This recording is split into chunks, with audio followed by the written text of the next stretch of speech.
আসসালামু আলাইকুম রহমতুল্লাহি ওয়া বারাকাতুহু। প্রিয় দিনী ভাই এবং বোনেরা, যদি আপনি 4টি গুনাহ করেন তাহলে কিন্তু আপনাদের হায়াত কমে যায়, অর্থাৎ আপনি তাড়াতাড়ি মারা যেতে চলেছেন।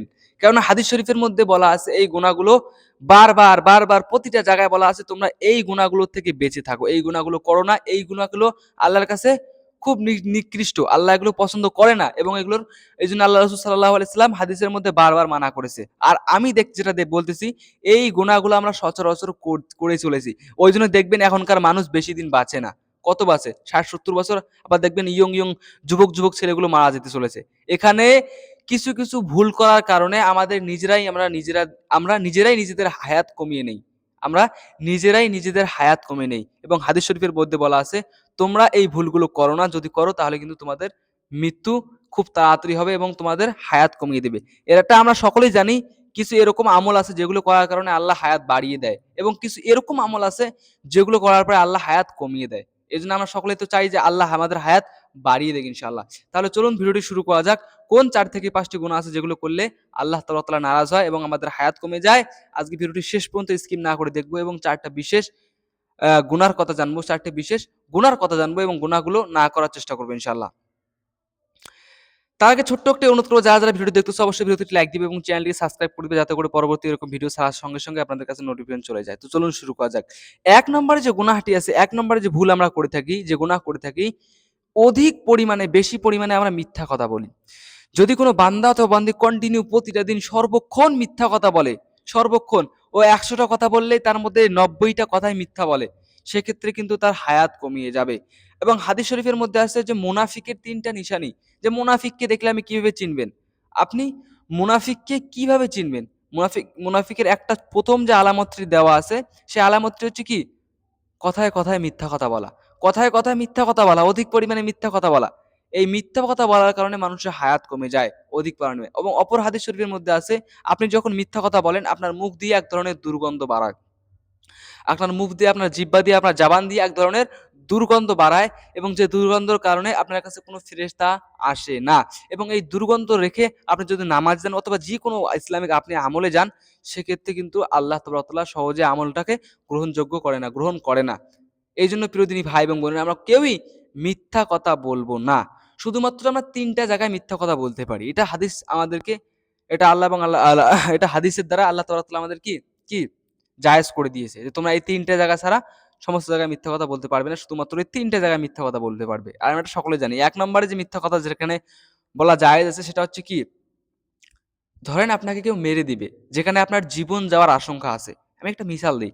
ধরেন আপনাকে কেউ ধরলো। ধরার পরে বলল, এখন যেহেতু আমাদের ওয়েস্ট বেঙ্গলে বিজেপি জিতেছে। বিজেপি জেতার পরে আপনাকে একজন কলার ধরার পরে বলল, "এই তুই জয় শ্রীরাম বল, না হলে কিন্তু তোর গলা কেটে দেব।" অথবা ৪-৫ জন একত্রিত হওয়ার পরে আপনাকে এরকম ভাবে বলল যে, "আপনি যদি না বলেন তাহলে হাত পা ভেঙে দিব।" অথবা যেরকম বা আপনাকে একটা থ্রেট দিল। সেক্ষেত্রে আপনি ওখানে জয় শ্রীরাম বলতে পারেন। কোনো সমস্যা নাই, আপনি কোনো গুনাহগার হচ্ছেন না। আপনার মনে তো ওটা মন থেকে বলছেন না। ওটা আপনাকে কি জবরদস্তি বলাচ্ছে। এখানে আপনি জীবন বাঁচানোর জন্য বলতে পারেন। কোনো সমস্যা নাই। এখানে জীবন বাঁচানোটা ফরজ। আপনি এখানে জীবন বাঁচানোর জন্য মিথ্যা কথা বলতে পারেন। অর্থাৎ আজকে এখান থেকে আমাদের এটাই ক্লিয়ার হয়ে গেল। যদি আমাদেরকে কেউ জয় শ্রীরাম অথবা যেকোনো হিন্দুদের স্লোগান অথবা যার স্লোগান বলতে বলে, সেক্ষেত্রে কিন্তু আপনি বলতে পারবেন, কোনো সমস্যা নাই। তারা সবাই একত্রিত হয়ে আপনাকে মারার জন্য আসে। সেক্ষেত্রে আপনি বলতে পারবেন ইনশাআল্লাহ। কোনো সমস্যা নাই। দ্বিতীয়ত কোন জায়গায় মিথ্যা কথা বলতে পারবে? স্বামী-স্ত্রীর মধ্যে মিথ্যা কথা বলা যাবে। স্বামী স্ত্রীকে খুশি করার জন্য বা ঝগড়া ফ্যাসাদ লেগেছে সেটাকে বন্ধ করার জন্য এখানে আপনি মিথ্যা কথা বলতে পারবেন না, তো স্বামী-স্ত্রীর মাঝামাঝি। তারপরে ৩য় যে জায়গাটি আছে সেইটা হচ্ছে কোথায়? ধরেন আপনার গ্রামে বাস করেন, আপনি শহরে বাস করেন, যেখানেই বাস করেন। আপনার বাড়ির পাশাপাশি, আপনার বাসার পাশাপাশি অনেক বড় একটা বিবাদ সৃষ্টি হয়েছে। অনেক ভাই মারামারি চলতেছে, অনেক ঝগড়া লেগে গিয়েছে। সেখানে গিয়ে আপনি চাইলে আপনি যদি একটা মিথ্যা কথা প্রয়োগ করেন তাহলে কিন্তু ওটাকে থামিয়ে দিতে পারেন। আপনি ওটাকে থামিয়ে দিতে পারেন। সেক্ষেত্রে যদি আপনি গিয়ে ওই ঝগড়া ফাসাদ বিবাদটাকে থামিয়ে দিতে পারেন, সেখানে কিন্তু আপনি মিথ্যা কথা বলতে পারেন, কোনো সমস্যা নেই। এবং হাদিস শরীফের মধ্যে আছে ওই বান্দাগুলোর প্রতি আল্লাহ খুশি হয় যে বান্দাগুলো মানুষ যখন কোনো বিবাদ সৃষ্টি করে সেখানে গিয়ে সেটা থামিয়ে দেয়, সেটাকে মিটমাট করিয়ে দেয়। ওইসব বান্দাদের দেখে আল্লাহ হাসে, আল্লাহ খুশি হয়। এজন্য প্রিয়দিনী ভাই এবং বোনেরা, আমরা সর্বপ্রথম মিথ্যা কথা বলবো না এবং ৩টি জায়গায় এরকম আছে যেখানে আমরা মিথ্যা কথা বলতে পারি, কোনো সমস্যা নাই। যদি আমরা অধিক পরিমাণে মিথ্যা কথা বলি তাহলে কিন্তু আমাদের হায়াত কমে যাবে, আমরা তাড়াতাড়ি মারা যাবো ইনশাআল্লাহ। তারপরে যে ২য় নাম্বার ভুলটি সেটা হচ্ছে কি? পরক্রিয়া অর্থাৎ জেনার মধ্যে যারা লিপ্ত হয়ে থাকে, যদি কেউ জেনা করে তাহলে কিন্তু তার হায়াত কমে যাবে। এই জেনার মধ্যে যারা লিপ্ত থাকে তার হায়াত কমে যায়। আপনি দেখবেন অনেক সময় অনেক প্রিয়দিনী ভাই এবং বোনেরা অনেকে আমরা জেনা করি, গুনাহ করি, কিন্তু সেটা থেকে বেরিয়ে আসতে পারি না। আমরা চেষ্টা করলেও আমি চাই যে আমি এই জিনিসটা থেকে বেরিয়ে আসি, আমি আল্লাহর কাছে তওবা করি, আমি আল্লাহর কাছে মাফ চাই, তারপরে আমরা এগুলো থেকে বেরিয়ে আসতে পারি না। কেন? আল্লাহ বলে, যখন তুমি খারাপ জায়গায় মুখ দিয়েছো তোকে ওখানে আমি লিপিবদ্ধ রাখবো। যদি তুমি যখন খারাপ জায়গায় মুখ দিয়েছো তোমাকে তোমাকে আমি ওখানে লিপিবদ্ধ রাখবো। তুমি যতই চেষ্টা করো তুমি বেরোতে পারবে না। তুমি যতই চেষ্টা করো তুমি বেরোতে পারবে না। এই জন্য প্রিয়দিনী ভাই এবং বোনেরা, আমরা কেউই জিনাহ করব না। দেখো হাদিস শরীফের মধ্যে আমি একটা ছোট্ট একটা মিসাল দেই। হাদিস শরীফের মধ্যে বলা আছে, যদি কেউ বিয়ের আগে জিনা করে, এটা কোরআনের মধ্যেও বলা আছে, যদি কেউ বিয়ের আগে জিনা করে তাকে কি ১০০ কোড়া মারা। যদি বিয়ের আগে জিনা করে ১০০ কোড়া মারা। ১০০ কোড়া মারা। যদি আপনাকে পৃথিবীতে থাকা অবস্থায় আপনাকে মেরে দিল ১০০ কোড়া, কোনো সমস্যা নেই তাহলে। আর যদি আপনাকে না মারলো, পৃথিবীতে থাকা অবস্থায় শাস্তি হলো না, তাহলে কিন্তু মৃত্যুর পরে যদি আপনাকে ১০০ কোড়া মারে তাহলে আপনার অবস্থা টাইট। তারপরে যদি কেউ বিয়ের পরে জেনা করে তাহলে তার শাস্তি কি? রোজো। রোজো মানে কি? অর্ধেক পোতানোর পরে ঢিল মেরে পাথর নিক্ষেপ করে তাকে মেরে ফেলা। এটা আমরা সকলেই জানি। আপনি জিজ্ঞাসা করেন না এই ইসলামিক শাস্তিগুলো, আবার এই শাস্তিগুলো কিভাবে দিতে হয় জানেন? এই শাস্তিগুলো কিভাবে দিতে হয়, ইসলাম কিভাবে এই শাস্তিগুলো দেওয়ার নির্দেশ করেছে? এভাবে না যে আপনি ইচ্ছা করবে যে একজন গিয়ে চুরি করেছেন বলে হাত কাটিয়ে দিবে চুপি চুপি, এরকম না। বলা হয়েছে ঢাক ঢোল বাজিয়ে অথবা যে কোনো প্রকারে পুরো গ্রামের লোককে একত্রিত করা, সবাইকে একত্রিত করার পরে তাকে শাস্তি দেওয়া। আপনি জেনা করেছেন, আপনাকে সবাইকে একত্রিত করার পরে ১০০ কোড়া মারা। অর্থাৎ যাতে করে পরবর্তীতে কেউ আর এই ভুলটা করার বিষয়ে চিন্তা ভাবনাও না করে। এই ভুলটা করার বিষয়ে চিন্তা ভাবনাও না করে। এজন্য আমরা সকলেই চেষ্টা করব এটা থেকে বেঁচে থাকার। এটা থেকে বেঁচে থাকার। যদি দুনিয়াতে শাস্তি হলো তাহলে তো বেঁচে গেলেন। আর যদি চুপি চুপি করে থাকেন, ভুলবশত হয়ে গিয়েছে, তাহলে কি আল্লাহর কাছে তওবা করে নিবেন। নাহলে কিন্তু যদি এগুলোতে আপনি বেশি লিপ্ত হয়ে থাকেন তাহলে আপনাদের হায়াত কমে যায়। ৩ নম্বরে যে গুনাহটির কথা বলব, যে গুনাহটি করার কারণে আমাদের হায়াত কমে যায়, এই পাপটি করলেও আমাদের হায়াত কমে যায়, সেটা হচ্ছে কি?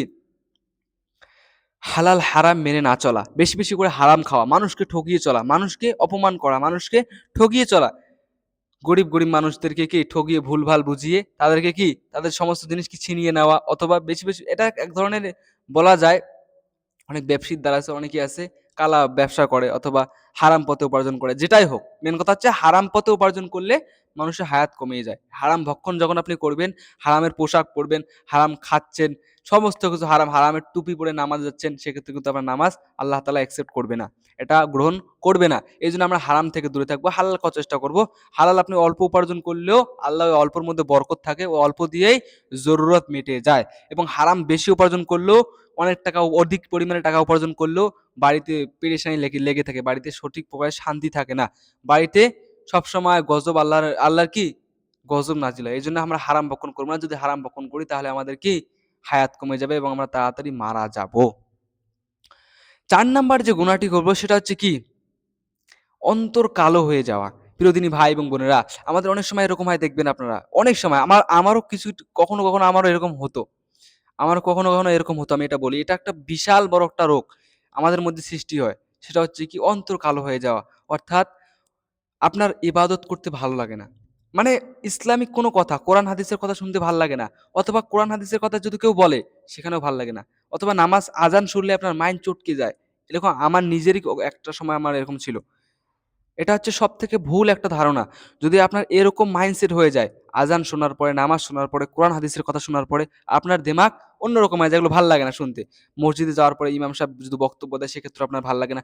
এরকম সিচুয়েশন যদি হয়ে থাকে তাহলে বুঝতে পারেন আপনার দিল মরে গিয়েছে। কেননা কোরআনের মধ্যে আল্লাহ তাআলা বলে, খতামাল্লাহু আলা কুলুবিহিম ওয়া আলা সামিইহিম ওয়া আলা আবসারিহিম গিশাওয়া। এটার থেকে আমি এটা বোঝাচ্ছি, কখনো কখনো মানুষের অন্তর এরকম হয়ে যায়, দিল এরকম হয়ে যায় যে খতামাল্লাহু আলা কুলুবিহিম, তার কুলব, তার অন্তর, তার দিমাগ, তার কান, সমস্ত কিছুর মধ্যে কি মোহর লাগিয়ে দেওয়া। এখন যাই বলুক তার মাথার উপর দিয়ে চলে যাবে, কিচ্ছু তার গায়ে লাগবে না। এটা সবথেকে বড় ভুল, দিল মুর্দা হয়ে যাওয়া। এবং এই বিষয়ে যারা পড়ে, এই পাপের মধ্যে যারা একবার পড়ে যায় সে কিন্তু সহজেই বেরিয়ে আসতে পারে না। সে চাইলেও হয়তোবা হঠাৎ করে একদিন মনে হলো যে নামাজ পড়ি, ২-৪ রাকাত পড়বে, পরে আর পড়তে পারে না। এটা কেন? এটা দিল মুর্দা হওয়ার কারণে। এটা দিল মুর্দা হওয়ার কারণে তার নামাজের মধ্যে কি ভাল লাগে না, তার যেকোনো আমল করতে ভাল লাগে না। এই জন্য প্রিয় দিনী ভাই এবং বোনেরা, আমরা 4টি গুনাহ করব না ইনশাআল্লাহ। যদি করি তাহলে আমাদের হায়াত কমে যাবে।